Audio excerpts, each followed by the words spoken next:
going, folks? Robbie. Welcome back to the channel for Tested and Reviewed episode 2 on Horizon 6. So today's question, what is the greatest Honda Civic ever made?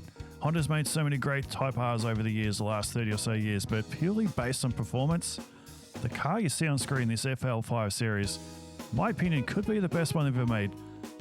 I was a little bit excited when I found out this is coming to Horizon 6. Now, unlike previous models of the Type R, looking at cars in the last 10 years or so, this one actually looks pretty good. But just quickly, some numbers from this car. 4,000. That is how many kilometers I've driven my one in-game already in nearly 2 days. Safe to say, I quite enjoy it.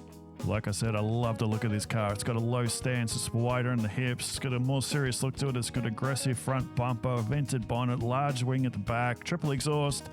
This car means business. Now under the bonnet is another Honda masterpiece. This 2-litre turbocharged 4-cylinder engine puts out 315 horsepower, about 420 newton meters of torque.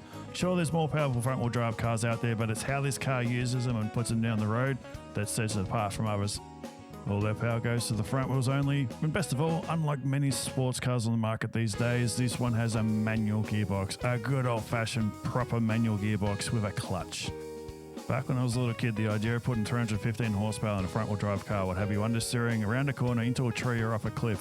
What engineers now can do, make this thing perform the way it does with the power it has, is truly incredible. So this Type R's got a wider track than your normal Civic. It's got a stiffer chassis, adaptive suspension, revised steering setup, limited slip depth, and up front it's got a dual axle strut suspension setup, which is designed to limit a little bit of that torque steer you'd expect with that much power to a front-wheel drive. So it's got all the ingredients to be an amazing sports car. So I'm so excited we have this in Forza Horizon 6 to enjoy out in the road. So we're going to go take it for a few tests from braking, drag racing. We're going to take it to my test track, see how fast it can go around there. So let's get started. All right, first test is something you don't normally have to do, but I enjoy doing it. A brake test, 150k now to 0, just to see what it does. Massive Brembo brakes do a fantastic job. 44 meters. I was consistently getting about that as well. All right, on some more important tests, a drag run. On the top left is the Toyota, which I forgot to show in the last episode. We've got the Honda on the right.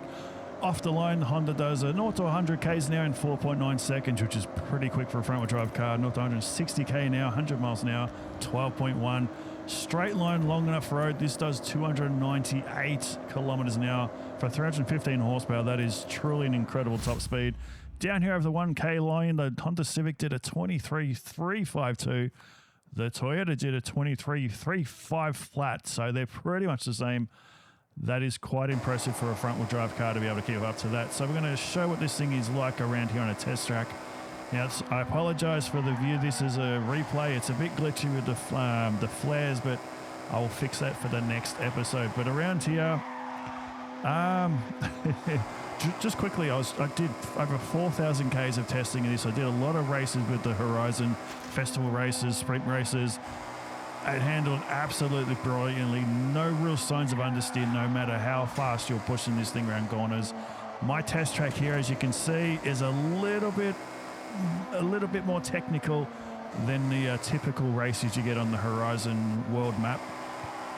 I don't know why the glitching was going on like that, but it's just one of the joys of the replays at the moment, so hopefully that gets patched out.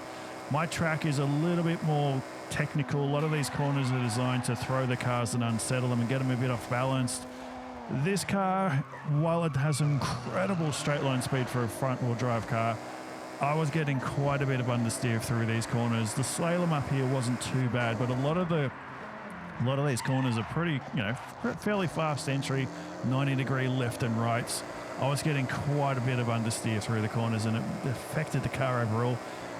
Yeah, so I give these cars 10 laps around here to get the best time, and it was the very last lap where I got my best time on this car. But other than that, you are fighting this thing around quite a lot. Now, in the regular Horizon races, it performs incredible. It is fantastic on all those time trial races you can do. It is really, really good on those events. But on my track, it struggled a little bit purely just because it's got so much horsepower. It just takes a lot of throttle control to get the absolute most out of this car around here. But once you start getting it dialed in and finding that sweet spot of how much throttle to use on the exits, and you can control the balance, because for a front-wheel drive car with this much power, you are asking a lot of those front wheels. But if you do get it all wrapped in nicely, it is quite a fun, fast car to drive. it just makes you want to swear sometimes. All that gibberish aside, it is still 8/10 of a second quicker around this track, which surprised me in the end when I finally hit that at the very end of the 10th lap. However, in the Supra's defense, that is a much easier car to drive and you consistently get the laps. The Honda Civic makes you earn it. You really got to work hard for it, at least the way I drive probably, but it is an awesome car. I'm glad it's in the game. Once you start putting some upgrades and tuning them, you completely get rid of that. I've upgraded mine to the top of A-Class and there's absolutely no understeer at all.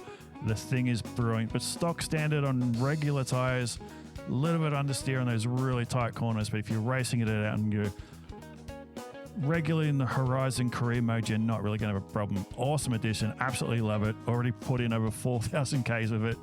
It is a good car to drive once you put some, especially some sport semi-slick tires on it. So I'm Rob, that is episode 2 of Test and Review. To be back in another day or two of the next video. So until then, thank you so much for watching and I'll see you later.